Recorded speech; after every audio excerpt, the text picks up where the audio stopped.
కష్టసుఖాల్లో తోడున్న భార్య మృతి చెందితే ఆ అనుబంధాన్ని మర్చిపోలేక ఏకంగా గుడినే కట్టాడు ఓ భర్త. వరంగల్ జిల్లా బుధవారపేటకు చెందిన వెంకటనారాయణ భార్య సుజాత ఏడాది క్రితం మృతి చెందారు. 33 సంవత్సరాల పాటు సాగిన ఆ వైవాహిక బంధాన్ని మర్చిపోలేకపోయిన వెంకటనారాయణ తన వ్యవసాయ భూమిలో గుడి కట్టి సుజాత విగ్రహాన్ని ఏర్పాటు చేశారు. కుటుంబ సభ్యుల సమక్షంలో ఘనంగా ఆ విగ్రహావిష్కరణ కార్యక్రమం జరిగింది. వెంకటనారాయణ పిల్లలంతా ఆ కార్యక్రమానికి హాజరై తమ తల్లిని విగ్రహ రూపంలో చూసుకుని మురిసిపోయారు. చెదిరిపోని జ్ఞాపకంగా ఏర్పాటు చేసుకున్న తన భార్య విగ్రహం తనకు ఇన్ని సంవత్సరాలు కష్టసుఖాల్లో తోడున్నందుకు తీర్చుకుంటున్న చిన్నపాటి రుణమని ఎమోషనల్ అయ్యారు వెంకటనారాయణ. నమస్కారం, నా పేరు ఏనుగుతల వెంకటనారాయణ. మాది వరంగల్ జిల్లా ఖానాపూర్ మండలం బుధవారపేట గ్రామం. మ్యారేజ్ అయ్యి 33 సంవత్సరాలు. నా భార్య స్వర్గీయ శ్రీమతి సుజాత గారు తేదీ 6 తారీఖు 7 నెల 2023 రోజున పరమపదించారు. తను అకస్మాత్తుగా గుండెపోటుతో మరి భగవంతుడు టైం లేకుండా 15 నిమిషాల వ్యవధిలోనే చనిపోవడం జరిగింది. తను మా ఇంట్లో పెద్ద కుటుంబం. నా కూడా 5 అక్క చెల్లెలు, ఆవిడ కూడా 5 అక్క చెల్లెలు, 2 అమ్మలు. అందరికీ మంచిగా ఉంటూ మరి 10 కుటుంబాలకు తనే పెద్ద దిక్కుగా వ్యవహరించేది.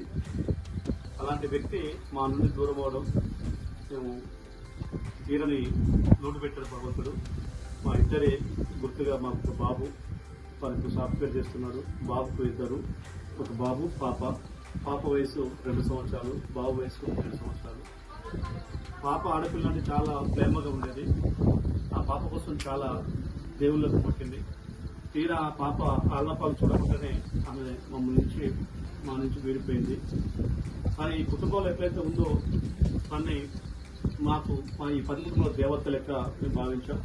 తన గుర్తుగా తను మర్చిపోవద్దు, తనని మరి మేము ఒక రూపంగా పెట్టుకోవాలనే ఉద్దేశంతో మా వ్యవసాయ క్షేత్రంలో మరి జనాల నుండి విగ్రహం తెప్పించి చేయించి ప్రతిష్టం జరిగింది. తను ఎప్పుడు కూడా ఆ మనవరాలకి నానమ్మ అంటే చాలా ఇష్టం. మరి చిన్నప్పుడు ఫోటో చూసి నానమ్మ అంటుంది. పెద్ద అయిన తర్వాత మరి మా నానమ్మ ఇలా ఉంటుందేమో, ఎలా ఉంటుందంటే చూపించలేని పరిస్థితిలో తనకు ఆ రూపం వచ్చే విధంగా మేము శిల్పితోటి విగ్రహం తయారు చేసి పెట్టుకోవడం జరిగింది. మరి ఈ రోజుల్లో మానవ విలువలు కోల్పోతున్న టైంలో చాలామంది ఉన్నారు.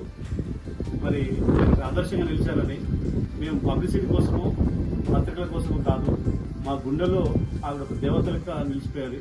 అందుకే మేము గుడి కట్టుకున్నాం. ఈ రోజుల్లో మనిషి చనిపోతే 10వ రోజే మర్చిపోతున్నాం. అలాంటి టైంలో తన రూపం చూస్తేనన్నా ఎప్పుడు స్థిరస్థాయిగా ఉండదనే ఉద్దేశంతో మేము ఈ రూపం తయారు చేయడం జరిగింది.